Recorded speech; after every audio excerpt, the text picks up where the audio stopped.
Korps Pemberantasan Tindak Pidana Korupsi, Kortas Tipidkor, Polri resmi melimpahkan penanganan 3 perkara dugaan korupsi dan tindak pidana pencucian uang, TPPU, ke Kejaksaan Agung.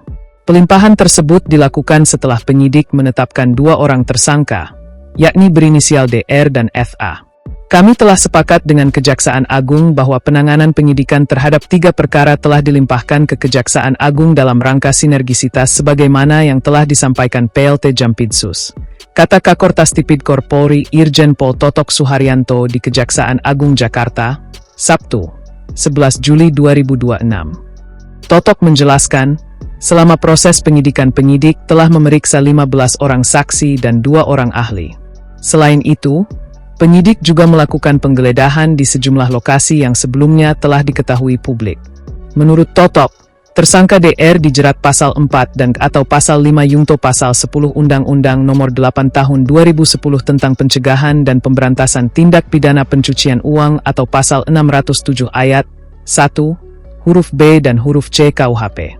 Sementara itu, tersangka FA diduga terlibat dalam dugaan tindak pidana korupsi dan atau tindak pidana pencucian uang dalam proses penanganan hukum terhadap oknum penyelenggara negara pada perkara PT Asabri maupun perkara dugaan korupsi lainnya.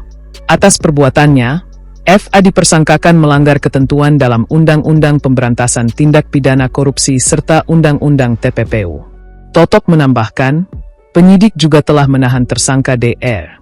Terhadap DR telah kita lakukan penahanan sejak tanggal 10 Juli 2026 dan saat ini ditahan di rumah tahanan Polda Metro Jaya, katanya. Komisi 3 DPR RI meminta Kejaksaan Agung, Kejagung, membentuk tim penyidik independen yang tidak memiliki keterkaitan dengan mantan Jaksa Agung Muda Tindak Pidana Khusus, Jampitsus, Febrie Adriansyah dalam penanganan perkara dugaan korupsi dan tindak pidana pencucian uang, TPPU. Permintaan itu disampaikan dalam rapat khusus Komisi 3 DPR RI di Kompleks Parlemen, Senayan, Jakarta, Sabtu, 11 Juli 2026. Menyusul penetapan Febrie sebagai tersangka oleh Korps Pemberantasan Tindak Pidana Korupsi, Kortas Tipidkor, Polri.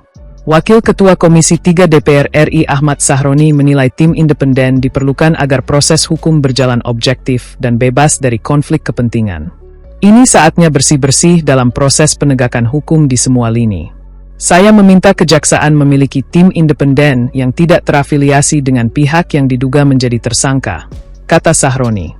Menurutnya, tim tersebut tidak hanya menangani perkara, tetapi juga memastikan pengawasan internal berjalan secara independen. Benar-benar tim independen yang tidak terafiliasi apapun.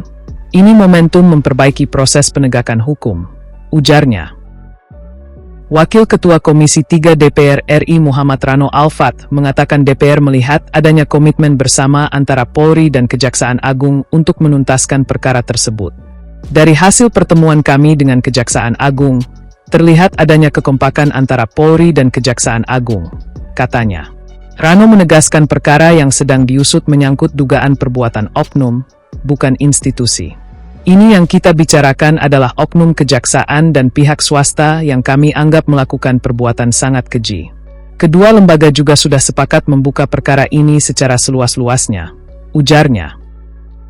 Rekan Komisi 3 secara tersendiri melaksanakan tugas konstitusionalnya akan melakukan pengawasan secara khusus terhadap permasalahan ini dengan membentuk panitia kerja, yaitu di tingkat Komisi 3 nanti habis ini kami akan ada rapat khusus di Komisi 3 DPR.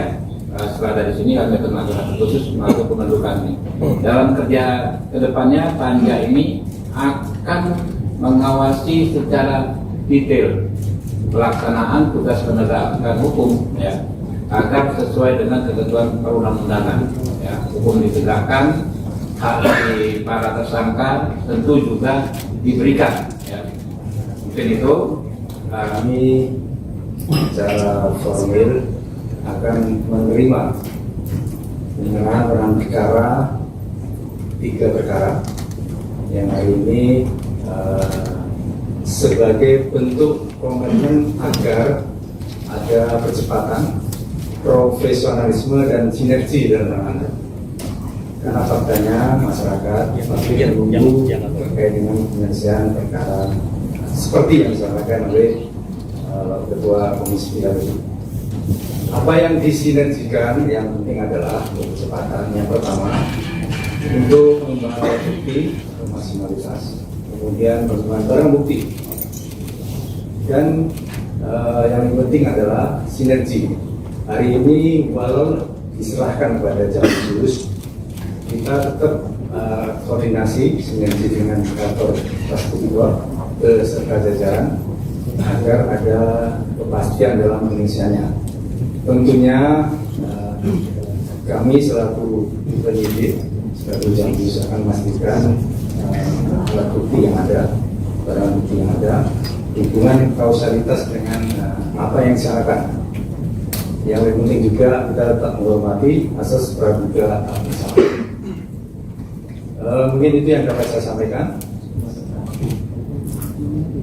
Informasinya sudah ditetapkan 2 tersangka, yaitu informasi, yaitu swasta.